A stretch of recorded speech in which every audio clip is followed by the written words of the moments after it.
Good day, everyone. This is another video about research design and methodology. If you have seen this one in our outline, this would be chapter 3 of your paper, but somehow other papers might be organized in another way depending on the advisor's advice. But in our default template, this would be the chapter 3 of your proposal document.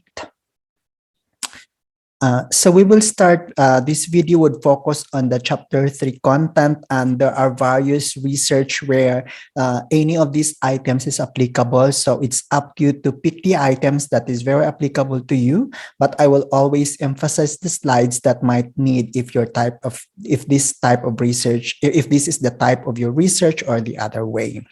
So we will start with research methods and problem slide. So research methods are tied up with research problem and objective. So you need to review if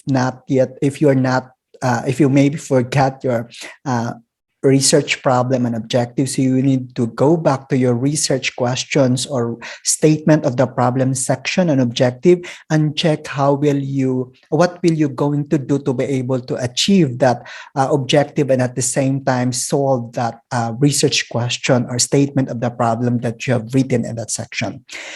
Research problem, issues, concerns, and the purpose of the study, which is a set or have seen in your sections part in your particular section in the document, which guide you on the direction as well as specific output to be produced to be able to finish the research. So when you are looking at your methods of research, actually you are visiting your research question and objective, but basically more on in our field, more on your objective of the study. And somehow you will check on your problems later when you write about the result of the study. But look at the objective, and somehow your main objective will be stated in a statement of your main objective, and each of the items in your specific objective might be equivalent or maybe can provide steps on how you will perform that or achieve that objective through a certain methods.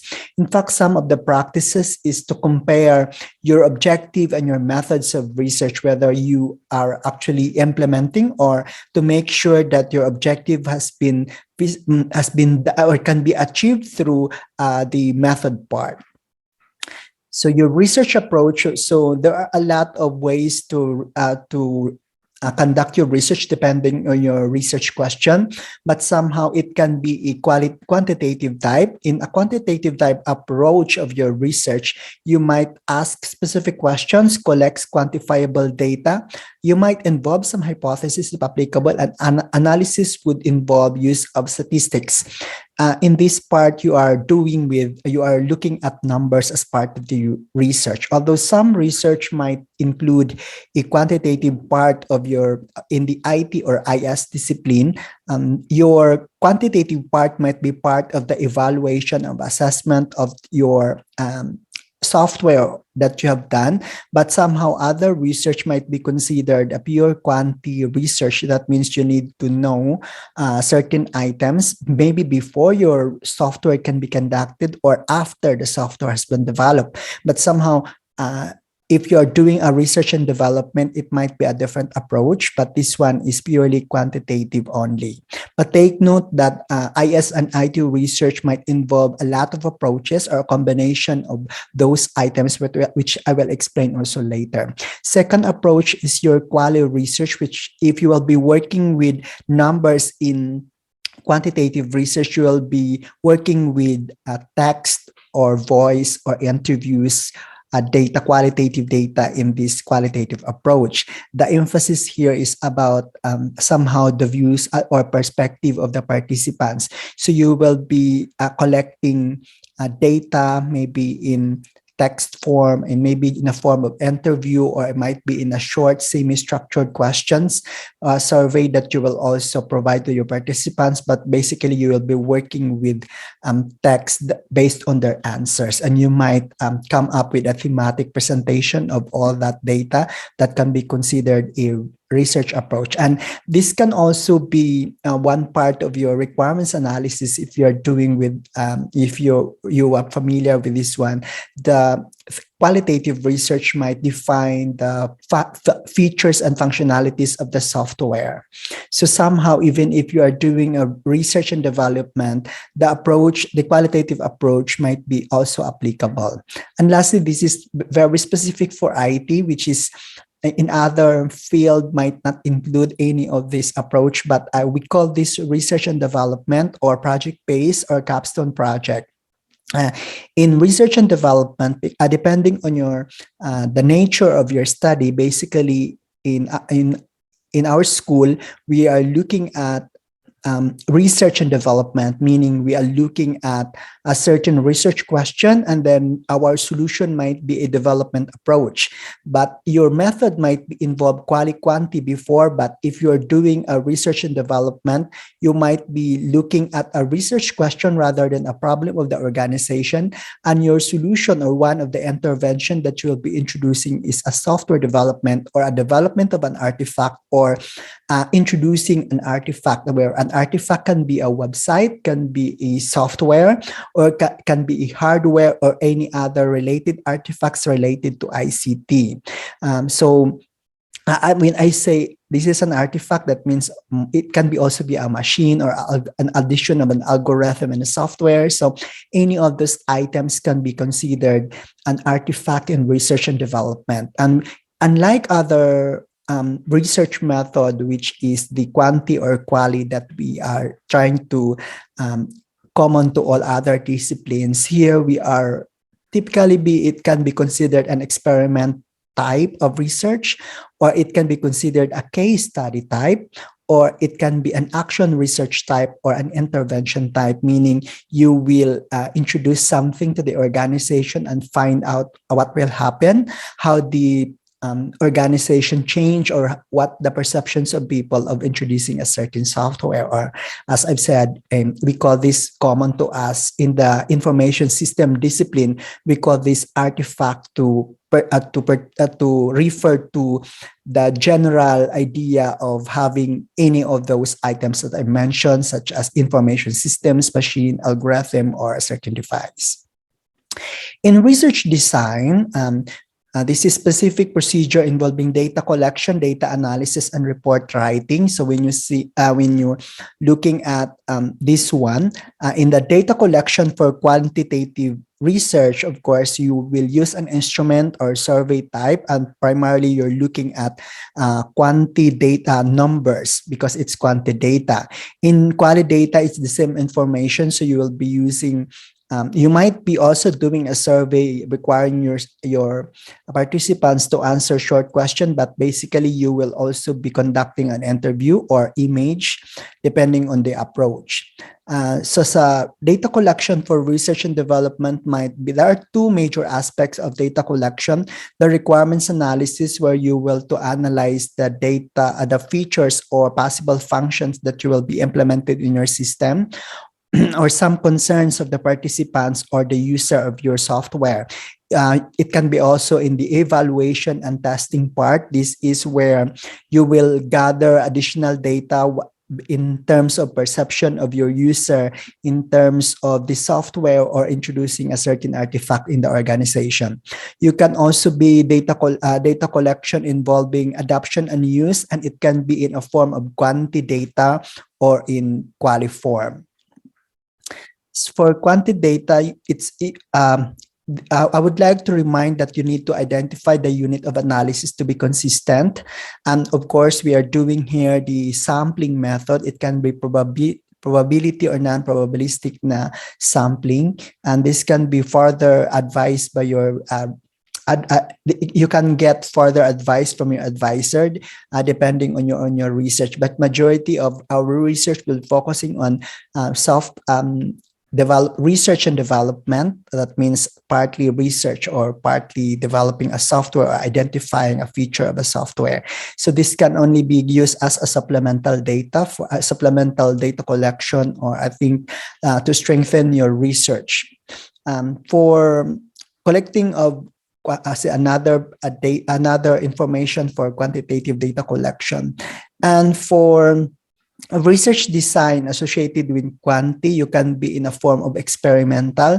That means intervention studies or group comparison studies. It can be a correlational design, describes the relationship of dependent and independent variable. And it can also be survey, which can be described a trend in, which is a trend in large population. But it's up to you, depending on your research. I am assuming that this would be less applicable to our research based on the current topic that we have identified as of now.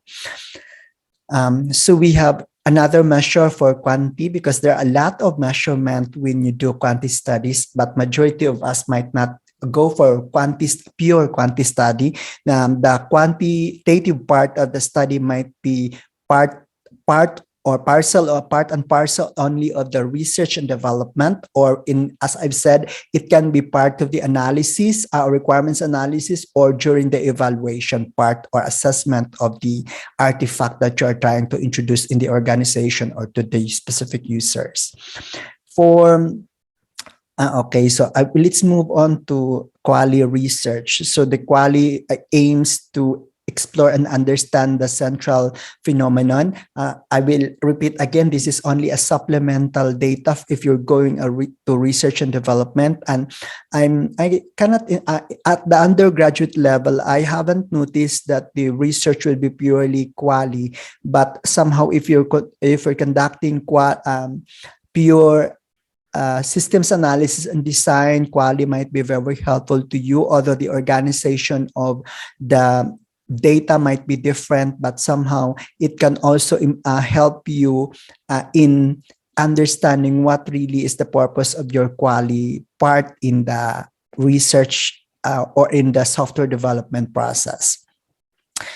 It's common also to have a purposive sampling if your faculty or advisor requires you to put a sampling method in your research in your chapter 3.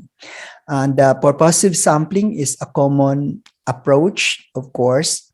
I would like to take note that there is maximal variation sampling, choosing a sample population having different or varying characteristics depending on the various perspective that you want to develop. We have also extreme case sampling to learn about a case that is particularly troublesome or enlightening, a case noticeable for its success or failure.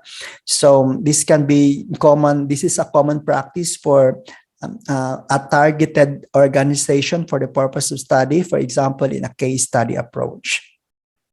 Typical sampling or other theory or concept sampling. So these are concepts that you need to identify or review later depending on the way you will be gathering the data.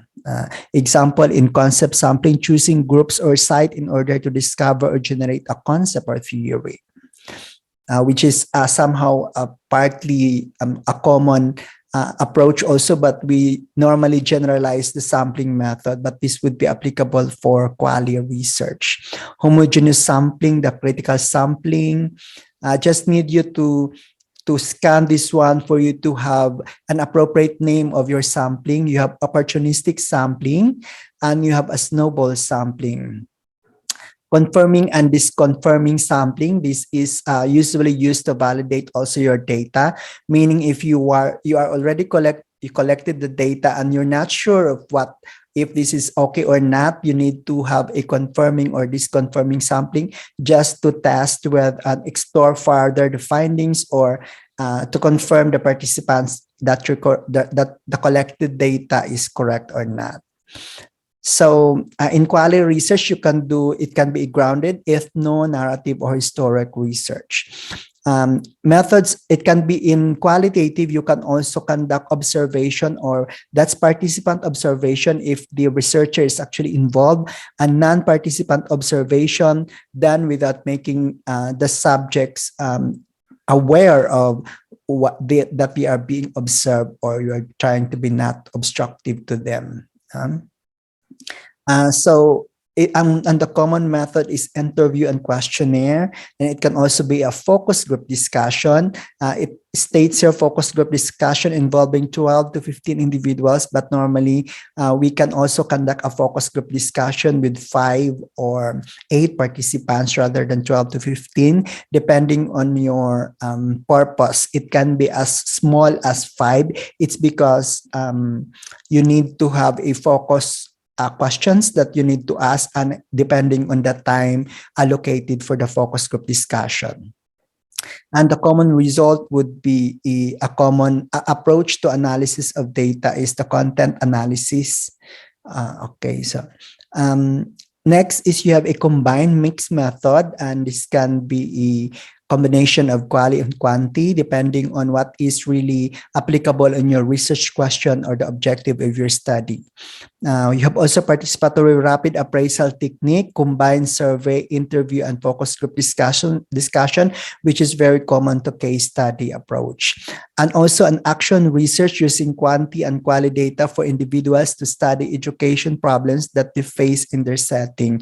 Not necessarily education, but action research can be a type of research where you provide an intervention to an organization or a user, then and determine the result out of the intervention that you have given. In choosing the quantitative or quali approach, match approach to the research problem objective of the study. As I've said before, you need to go back to your objective and research question or a statement of the problem to be able to assess the applicability of your method. And also on the expertise of the researcher, depending on what training you are familiar with. If you are familiar with qualitative research, then it would be, and if you are familiar with software development, then you can pursue it. And it's very common for IS and IT discipline that you have type of a research where you are to introduce an artifact to an organization. So we are usually using any combination of quali quanti as long as you can provide evidences of the basis of the benefit or the problem that you'll be introducing to the organization using the intervention that you have introduced. So research and development, you have considered as case study in general. Every software development in the organization can be treated as a case study, but also depending on the purpose and design of the research. But each of the organization that you might be studying or each of the group of users can be considered a case study. And the sampling is limited if evaluation is in the interface. It's a very common practice that they ask what is the research part on the research and development, but let's go back to how you frame your research question. That would be asking what possible contribution you can make. I would like just to introduce on the sampling part, especially when you evaluate your software. There are a lot of concerns about this one on the evaluation of software that you have developed, whether it's good or not. I would suggest you can use the software usability measurement. This is a rigorous, tested, and proven method of measuring software quality from the end user's point of view. Sometimes we will allow our users to check the system, but we do not have a proper methodology or method on how we will collect the response of the user. What is good with software usability instrument is that if you will strategically plan the number of users or the type of user, you can only use 12 participants for the varied type of users, or maybe 20 or more for ordinary users. This is intended for software testing, so you might be interested to integrate the software usability measurement inventory rather than example perceived usefulness or perceived ease of use if your research is not about those items.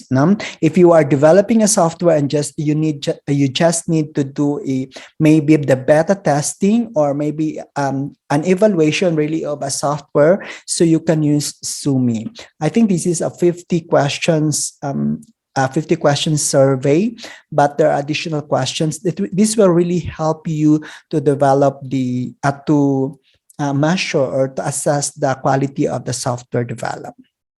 Okay, so I would like to recognize the source of the presentation. This is the most of the items is coming from Ma'am Josefina Tabudlong of the College of Education, and some of the references is also coming from these resource materials. Thank you, and please post your question on the forum part.